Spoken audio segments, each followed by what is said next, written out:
इस वीडियो के माध्यम से हम लोग आज कीमत रेखा जैसे कि budget line, income line, price line, expenditure line, outlay line के नाम से जानते हैं, उसकी सहायता से इंडिफरेंस कर्व के द्वारा कोई उपभोक्ता अपनी संतुलित अवस्था में कैसे होता है उसके बारे में हम लोग जानेंगे और समझने का प्रयास करेंगे। तो सबसे पहले हम लोग कीमत रेखा क्या है, कीमत रेखा के बारे में जानते हैं। उसके बाद फिर हम लोग उपभोक्ता संतुलन को देखेंगे। हमने एक वीडियो बना के रखा है यूट्यूब में, आप देख सकते हैं उसे, जहाँ पे इंडिफरेंस कर्व को हमने बहुत अच्छे तरीके से, उदासीन वक्र को हमने बहुत अच्छे तरीके से समझाने का प्रयास किया है। फिलहाल यहाँ पे हम लोग कीमत रेखा, बजट लाइन के बारे में जानते हैं।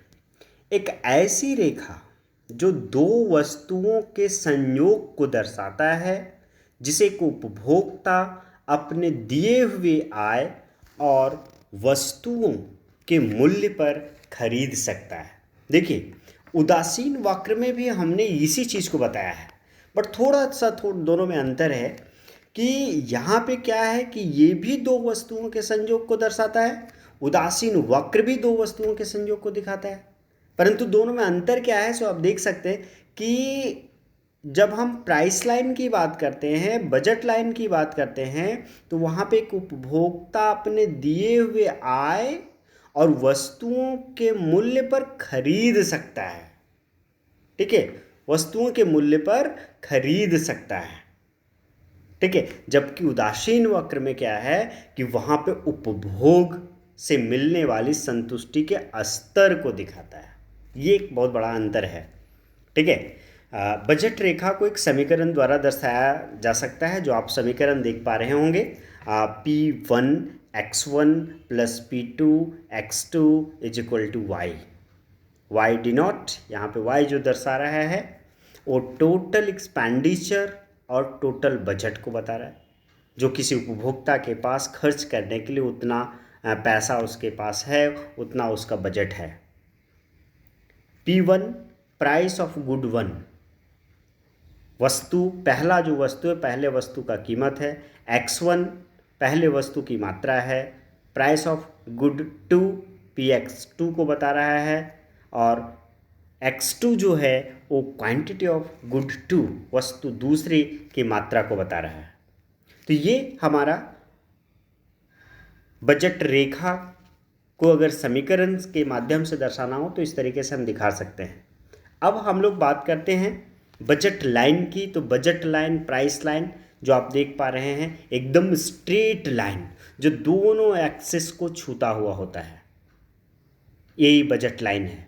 और ये यह स्पष्ट करता है, सबसे पहले तो आप डेफिनेशन में ही देख पा रहे हैं कि एक ऐसी रेखा जो दो वस्तुओं के संयोग को दर्शाता है, जिसे एक उपभोक्ता अपने दिए हुए आय और वस्तुओं के मूल्य पर खरीद सकता है। इसका अर्थ ये है कि यदि किसी उपभोक्ता के पास 60 रुपया है, तो अगर वो 60 रुपया और कीमत, अगर वस्तु एक का जो कीमत है 2 रुपये प्रति इकाई और वस्तु y का अगर 1 रुपये प्रति इकाई है, तो अपने पूरे 60 रुपये को अगर वो y वस्तु पर खर्च करता है तो वो 60 इकाई खरीद सकता है।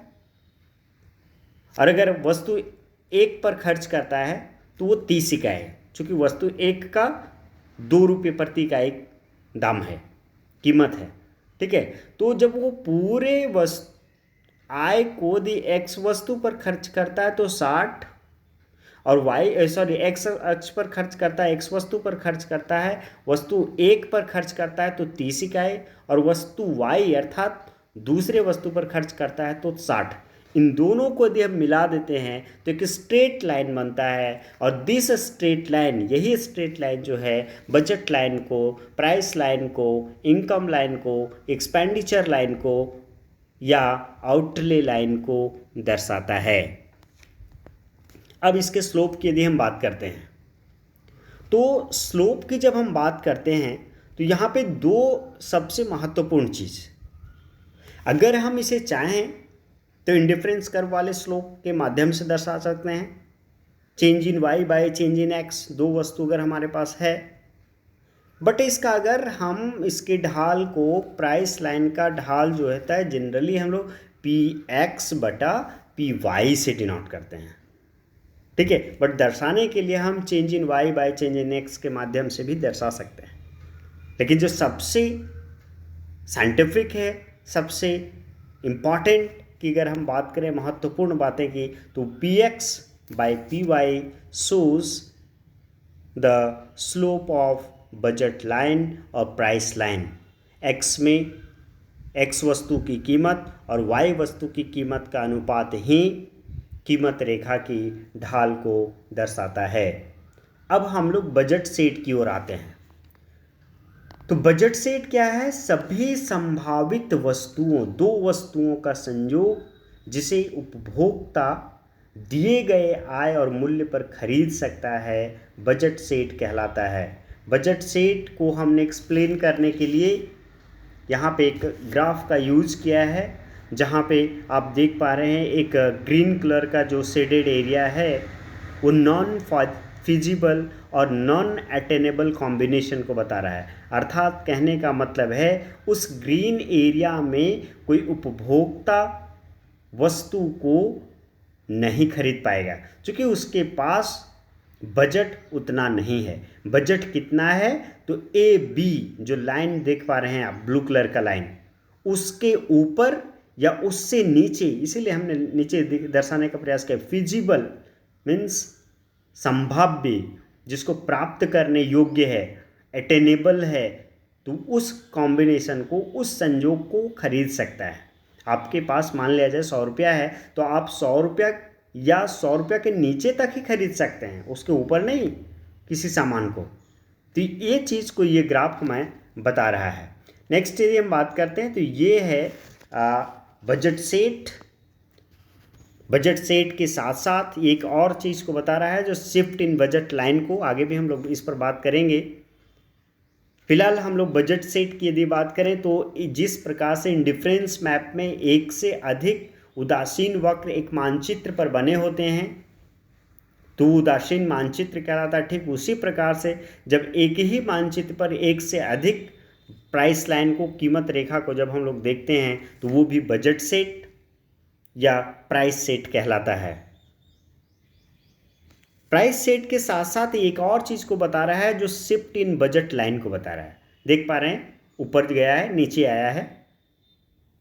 सबसे मिडिल वाला ब्लू कलर का ए बी जो प्रारंभिक है, जहाँ पे अगर किसी एग्जाम्पल यहाँ पे एकदम साफ लिखा हुआ है कि existing budget line when consumers income 60 rupees, 60 रुपया किसी कंज्यूमर का इनकम है, और P1 अर्थात वस्तु 1 का कीमत 2 रुपया और वस्तु 2 का कीमत 1 रुपया प्रति इकाई है, तो वैसी स्थिति में कोई उपभोक्ता वस्तु 2 का 60 इकाई और वस्तु 1 का 30 इकाई खरीद पाएगा, जिसके कारण उसका बजट लाइन ए बी होता है जो ब्लू कलर से दर्शाया गया है।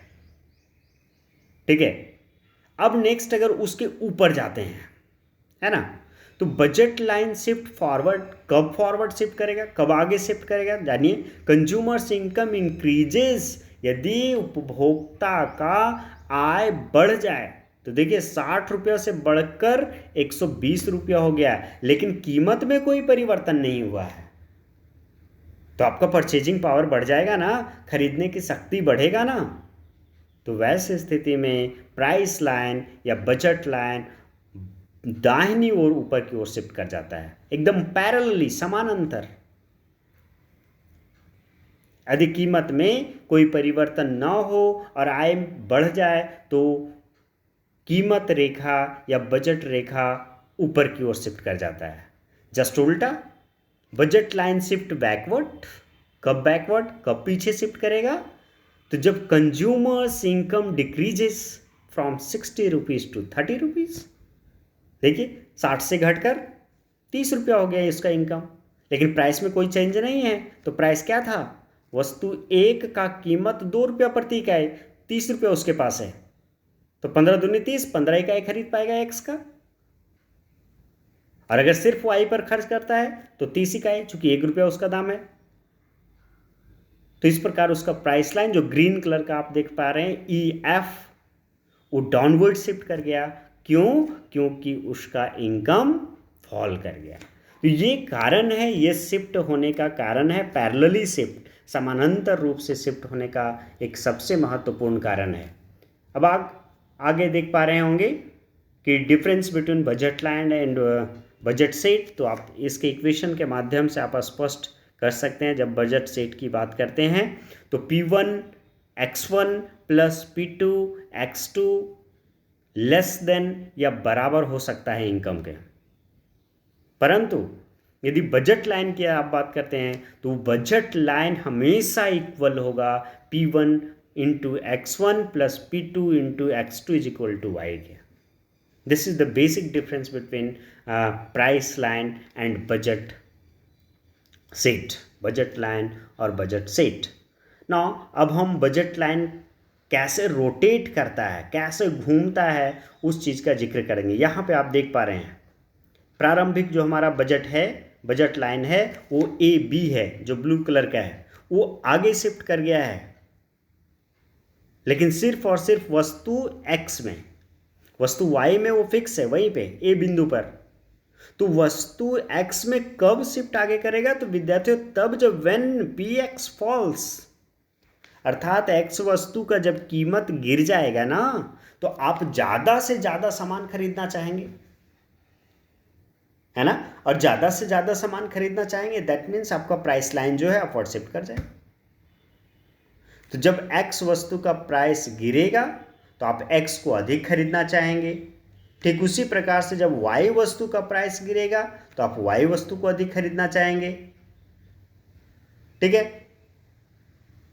अब यहां पे आप देख पा रहे हैं क्या, when X PX मतलब X वस्तु का कीमत बढ़ गया। देखिए उल्टा होता है, एकदम समझने का प्रयास कीजिए। जब X वस्तु का कीमत घटेगा, ठीक है, कीमत घटेगा तो आप उसको अधिक खरीदना चाहेंगे, जो ऊपर वाला ग्राफ एकदम कॉर्नर वाला बता रहा है। और जब Y वस्तु का प्राइस घटा तो आप Y अधिक खरीदेंगे, इसीलिए ब्लू कलर वाला देखिए ऊपर चला गया है।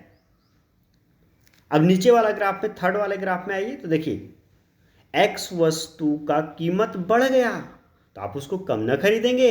यही कारण है कि B से घटकर BL हो गया। एंड द लास्ट जो आप देख पा रहे हैं, Y वस्तु का कीमत बढ़ गया तो Y भी कम खरीदेंगे, जिसके कारण ब्लू वाला है AB जो प्रारंभ का है। अब प्राइस बढ़ा Y का तो Y कम खरीदेंगे, जिसके कारण A से घटकर AL अर्थात BAL हो गया है प्राइस लाइन।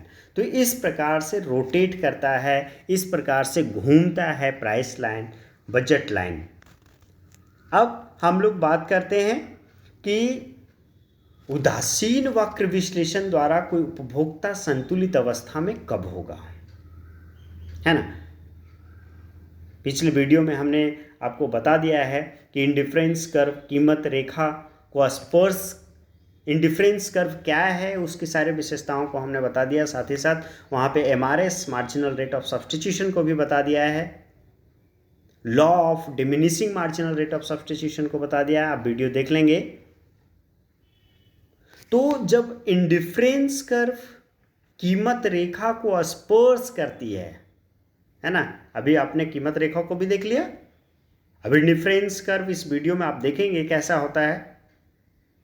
जब इंडिफरेंस कर्व उदासीन वक्र कीमत रेखा को स्पर्श करती है तो कोई उपभोक्ता संतुलित अवस्था में होता है। एकदम सिंपल सा चीज आप जान लें, कोई उपभोक्ता संतुलित अवस्था में तब होगा जब उदासीन वक्र कीमत रेखा को स्पर्श करेगा। जिस भी बिंदु पर स्पर्श करेगा, जिस भी बिंदु पर टेंजेंट होगा, काटने की बात यहाँ पे हम नहीं बोल रहे हैं, सिर्फ और सिर्फ स्पर्श करने की बात, छू के जाएगा, अर्थात उदासीन वक्र की ढाल कीमत रेखा की ढाल के बराबर होता है। ये चीज आप जान ले विद्यार्थियों कि जब भी इंडिफरेंस कर्व कीमत रेखा को स्पर्श करेगा तो slope of indifference curve is equal to slope of price line हो जाएगा। आप अभी आगे देखेंगे ग्राफिकल प्रेजेंटेशन के माध्यम से। आगे अगर बात करते हैं, कोई उपभोक्ता अपनी निश्चित आय और दी हुई कीमतों से अधिकतम संतुष्टि प्राप्त करने का प्रयास करता है, तभी तो उसको संतुलन होगा, तभी तो उसको संतुष्टि मिलेगा और तभी वो उपभोक्ता संतुलित अवस्था में पाया जाएगा।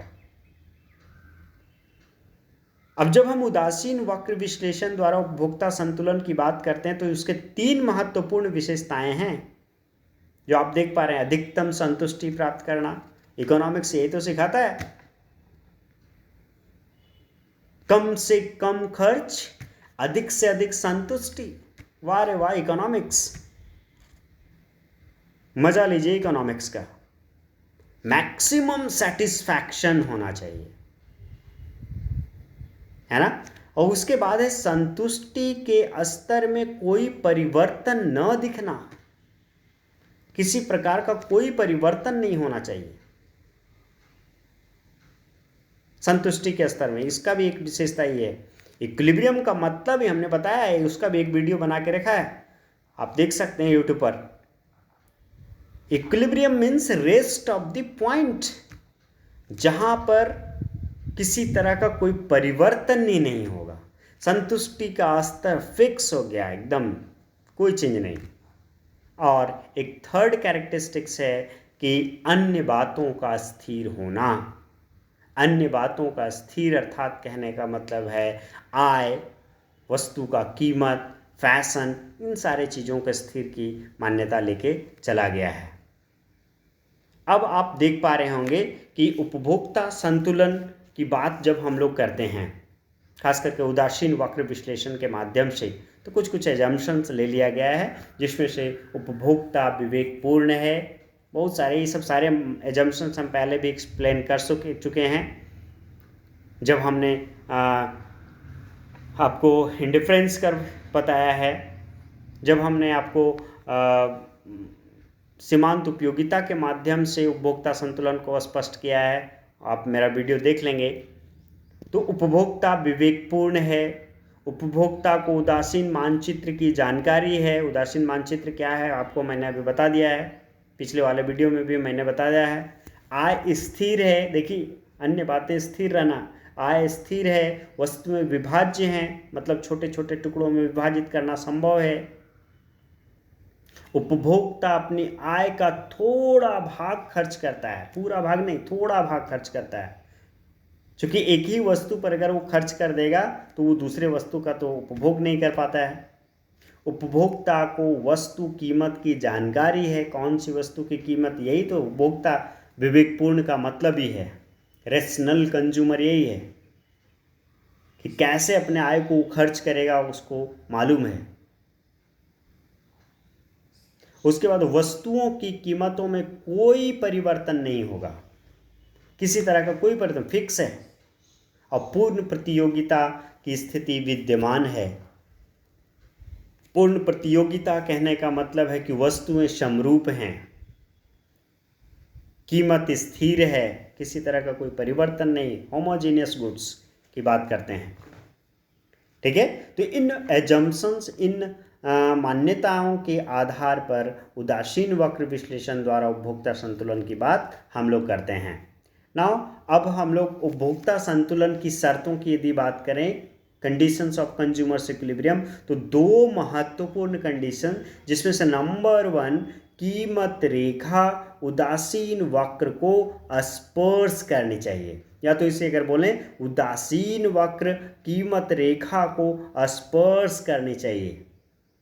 इसका मतलब क्या है मैथमेटिकल टर्म्स में अगर हम बताएं तो इसका मतलब यही होता है MRSXY, marginal rate of substitution for x and y is equal to price of x divided by price of y।